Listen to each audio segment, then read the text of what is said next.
왜 사십니까? 만약 당장 내일 혹은 한 달 뒤에 죽는다는 사실을 알게 되었다면 남은 기간 동안 살아야 할 이유는 무엇입니까? 왜 살아야 할까? 저는 한동안 이 질문에 꽤 깊게 빠져 있었습니다.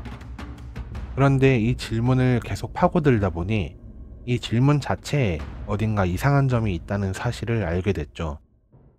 우선 이 세상은 지나간 시간은 되돌릴 수 없듯 언제나 한쪽 방향으로 흘러갑니다. 시작에서 끝으로, 과거에서 현재로, 원인에서 결과로. 잘 생각해보면 이 우주는 시작부터 그랬습니다. 처음엔 단지 하나의 점이었지만 빅뱅이라는 원인이 생겼고 그 결과로 우주는 탄생했죠. 원인과 결과. 이것이 이 세상의 기본적인 물리법칙 구조입니다. 질문이 개입할 수가 없는 영역이 존재한다는 뜻이죠. 도미노를 생각해보세요. 첫 번째 조각이 쓰러지면 그 다음 조각은 난 왜 쓰러져야 되냐고 묻지 않습니다.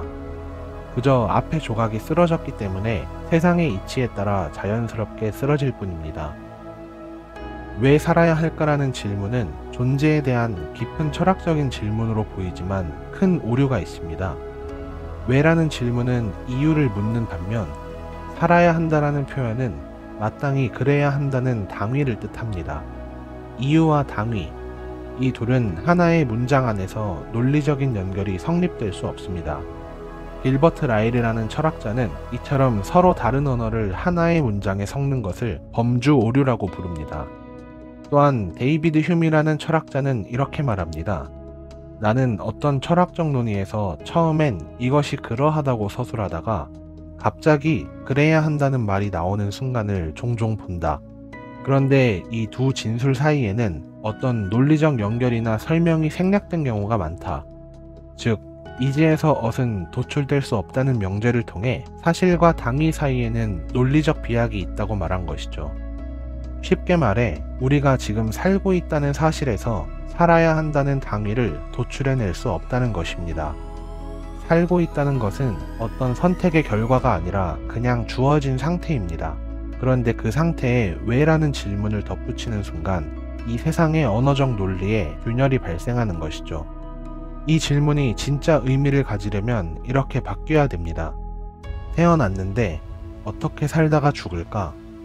즉, 태어났다라는 원인과 죽는다라는 결과 사이에서 어떻게 살 것인가라는 삶의 방식에 대한 질문을 던져야 올바른 질문이 된다는 것입니다.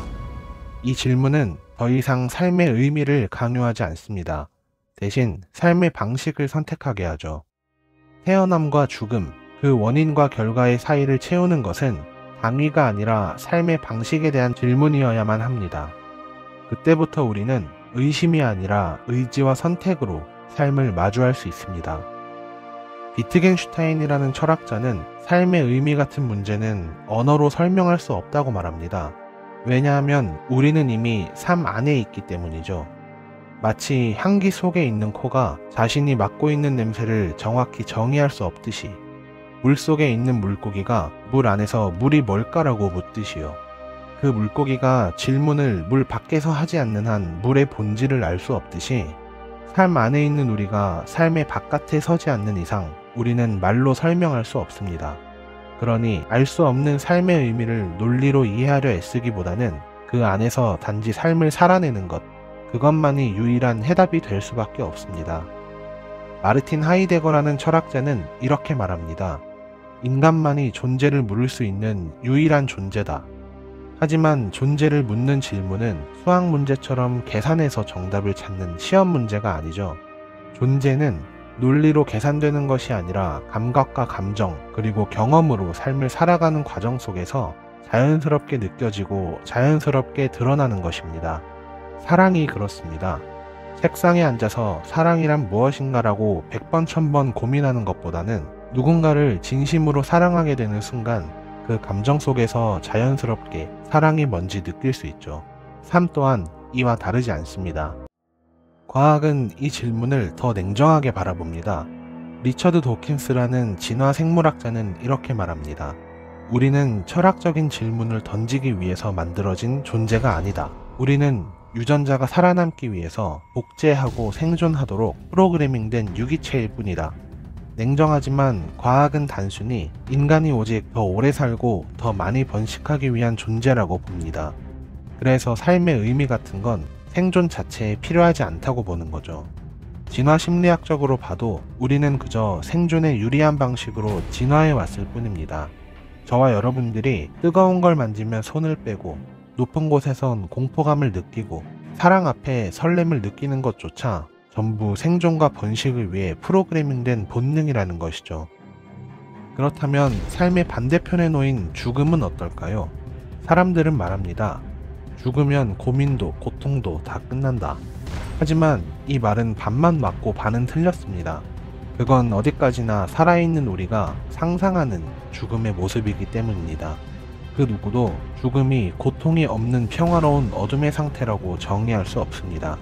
그저 아무것도 존재하지 않는다는 무의 상태죠. 그곳엔 관측도, 경험도, 감각도 없습니다. 우리는 죽음을 경험할 수도, 관측할 수도 없기에 죽음을 희망이나 위안으로만 아름답게 상상하는 것은 고통스러운 현실을 벗어나기 위한 작은 자기 위안일지도 모릅니다. 그렇기에 삶은 오히려 더 선명해집니다. 사르트르라는 철학자의 사상은 우리에게 이런 메시지를 던집니다. 인간은 세상에 던져진 존재다. 태어난 이상 행동하지 않을 자유는 없다. 우리는 스스로 원해서 태어날 순 없었지만 어떻게 살다가 죽을 것인가는 스스로 선택할 수 있습니다. 불빛이 없는 밤을 지날 때 저 멀리 보이는 별빛이 방향을 가리켜 주듯 의미가 보이지 않는 삶 속에도 방향을 가리키는 별은 반드시 어딘가에 있기 마련입니다. 만약 삶의 의미가 잘 보이지 않는 어두운 밤을 지나고 있다면 스스로에게 하는 질문을 올바른 질문으로 바꿔 삶의 작은 빛을 비춰보는 건 어떨까요? 딱 한 번 사는 삶, 어떻게 살면 좀 더 재밌게, 조금 더 나답게 살다가 후회 없이 죽을까? 이 질문에는 정답이 없지만 여러분과 저는 살아가면서 이 질문에 자신만의 답을 써내려갈 수 있습니다.